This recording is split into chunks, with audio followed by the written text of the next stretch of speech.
So Ted wrote me a big size email, and I'm glad he did that. He sent me an email in advance and asked me some of his questions. The first one is, do you have any way for us to ask you questions ahead of time so that you can be better prepared for the Monday call? Yes, it's that link that I gave you guys earlier. It's owen.video/askme.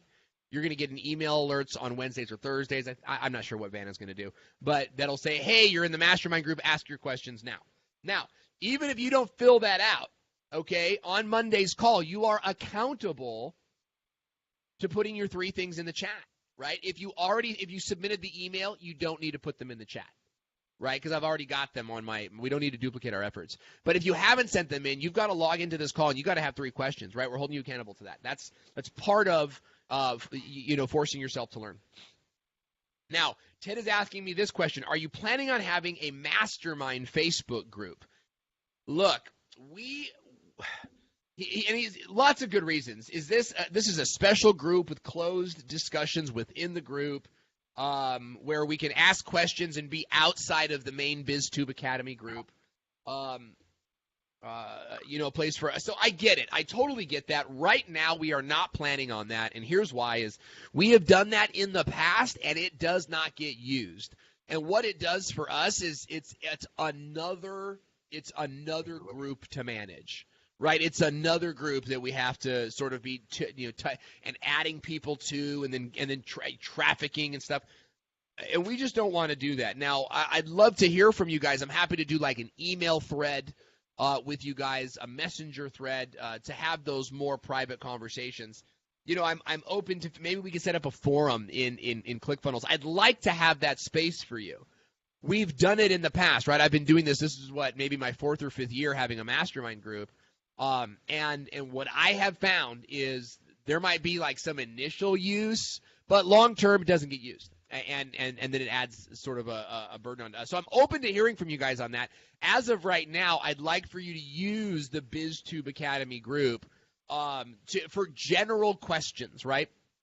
BizTube Academy group is all paying people. So it's people that have bought stuff in the past. So they all understand BizTube Academy for the most part, or they don't have access to it anymore, right? Which is why we like to keep all that activity there, because it says, hey, you don't know what the heck he's talking about because you're not a paying member. So there's that double effort. So I'd like to hear from you guys on that. Think about it. If there's maybe you're thinking, yeah, I probably wouldn't use it, right?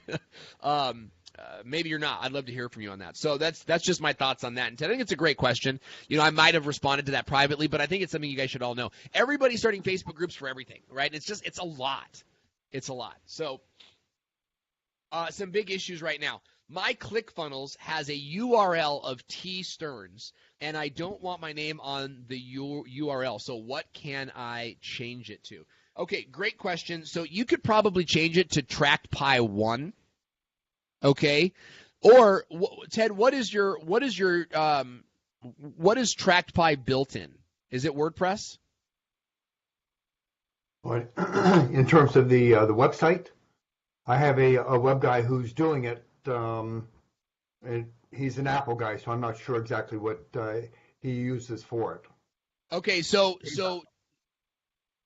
tract-py.com, is likely, I would say, a WordPress website. And if it is, you would add a ClickFunnels. It's not a WordPress site. Okay, all right, so you know that much. All right. Okay, so what you would want to do is you're going to want to change ClickFunnels URL, and I'm going to just Google that right now. You want to you want me to show my screen? You're welcome to, yeah. Okay. And I'm not sure how to do that. Share screen. Okay, got it. Yep. And any of you guys can share screen. You don't need to be added as admins or anything like that. Okay. One problem I have with ClickFunnels is whenever I get to this page, it's just jittery. As soon as I click on edit page, then it's fine. And that the URL that you can't see across the top up here. Yeah. Okay. Is tstearns.clickfunnels.com, blah, blah, blah. Yeah, I'm very familiar. Okay, so here's what I'm doing, Ted. I'm putting a a URL in the chat section right here. And I think that it's wonky because of your screen size. I think if you were to minimize your screen size, it would stop. It's not sure where it wants to adjust to. That's what I'm thinking. Because this is a responsive page, and there is a lot of code sort of on this page. So click on the link that's in the chat box, Ted. What you're going to want to do is buy a domain name for your ClickFunnels, right? Because I don't believe you can change it from T. Stearns, right? That's the login that you signed up with. Now, what you can do is you can buy a second domain, and you can transfer that domain to ClickFunnels, and ClickFunnels will take on that domain. So you could do tracked-pi1.com, right? Well, the customer. I have trackpi.com already with the idea that but I don't use it at all, so that would be an alternative here. Perfect. Yeah, follow the steps in ClickFunnels. Now, guys, ClickFunnels has a customer service feature that is very powerful. It just takes some time, right? Well, on the $97 plan, I don't think you have like priority. So you email them or you chat with them, and then in a day or two, maybe 3 days, you'll get an answer back from them. But it's very detailed. Okay, the more detailed you are, the more detailed they are. So I want you to get into the habit of asking them your questions as soon as you have them. That doesn't mean don't ask me. Okay, it just means ask them as well, because it might be our next call by the time I'm able to even get to the answer, which would be helpful. So Matt Harper's got a go ahead. I was going to say right now I think trackpi.com has a redirect to track-pi.com. The idea there was that if people were just on the web looking for and they'd heard about TrackPi, they could just type it in, and if it didn't have the hyphen there, they would go to our web page. Yeah, you can still do that. You can still do that, actually. You'd be setting up a redirect within ClickFunnels, but you could set it up so that trackpi.com still goes to the homepage, but trackpi.com/ebook would go to would go to the ClickFunnel page. So go through that process of changing the URL. That's the first step. That's going to take probably like 2 days for everything to finish transferring. Okay, over, because it does take time. So. You say, my ClickFunnels is not passing the contact info into GetResponse, even though I followed, your integration. So people are opting in and you're not getting the data. Talk to me about that. Can you share your screen on that? What do you want to see? Which one? I'd love to see. Okay, so this is your landing page here. Go ahead and I'll tell you what. Go ahead and click on Edit Page.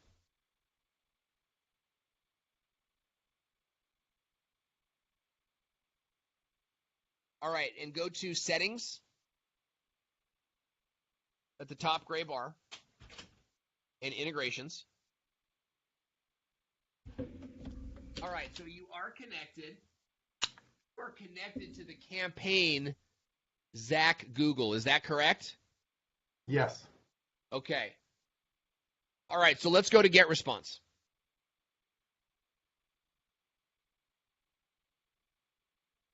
And let's go to your email. Let me just log in. Can you post me? I need a link to your to that landing page too. Or if you want, if you can just put in a test name. Okay. Well, what do you want me to do now? So go back. Well, let's do this. Go to your autoresponders.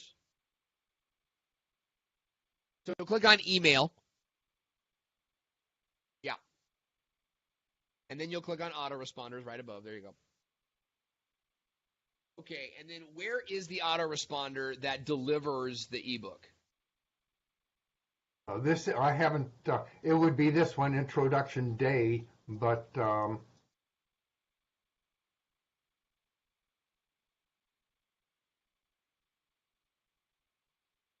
But you haven't turned it on yet? No. Okay. That's why the integration. What I'm having to do right now is manually put in the name, and then I kick it off with this. If once I get the autoresponder and the integration right, then I'll just include an attachment here for the ebook. Yeah, well, what you would do, Ted, is you would actually upload the ebook to Dropbox or to ClickFunnels, and it would give you a link, and then you would hyperlink that in here, right? You don't want to be attaching PDFs. I know that you can attach a PDF, but there's also rules. The email has to be under 10 gigabytes or megabytes, and a PDF will clog that up. Plus, I think a PDF has to be a certain size in itself. It's a nightmare, right? You want to have that posted on Dropbox. And then put the link in that email. Okay, so here's the thing, guys. ClickFunnels will capture the name and email even if your GetResponse integration is not working. Now, Ted, your email and you're not triggering your GetResponse automation because your automation's turned off. But what's probably happening is ClickFunnels is still keeping those names. Do you know how to access those names? Nobody has seen this particular page yet, so that. But you've been doing tests. Yeah. So I didn't want to finalize everything until I knew that things were being passed over properly. So. Well, they're not passing over properly because they're not turned on. So turn it on in GetResponse, test it, and if you already got the email once, this is a kind of a big tip here, guys. If you already got the email once from opting in to GetResponse, you have to delete your name, your email, or use a separate email if you want to test it again. Okay. Make sense? So that, because GetResponse is seeing no, this email's already in this list. We're not gonna duplicate it over. Does that make sense? Yeah. So I mean, I could just put Joe Schmo in there with an email address. All I want to see is that it gets over to GetResponse, and that if that's the case, then I'll just make this thing live. Yeah, make it live and test it, then make it unlive if you want. But I would just keep it live. I mean, on the off chance someone sees it and they opt in, right? Remember, we're talking about we want to be talking about 1,000 people, and not so worried about the 1 or 2 or 3 that might accidentally see it. So make sure it's all turned on, and you'll be good for that one. Okay, I'm going to jump around a little bit here. I'm going to go into Sten. Sten is asking, how do we use analytics to track our click-through rate and drop-off points? Okay, so we're talking about the video at this point. Is that correct, Pam? I'll just give her a second. I'm reading through the other questions that you have here. So let's go into. I'm going to go into my ClickFunnels here. Let me just do this. I'm going to do this before screen sharing. Let me stop the recording here.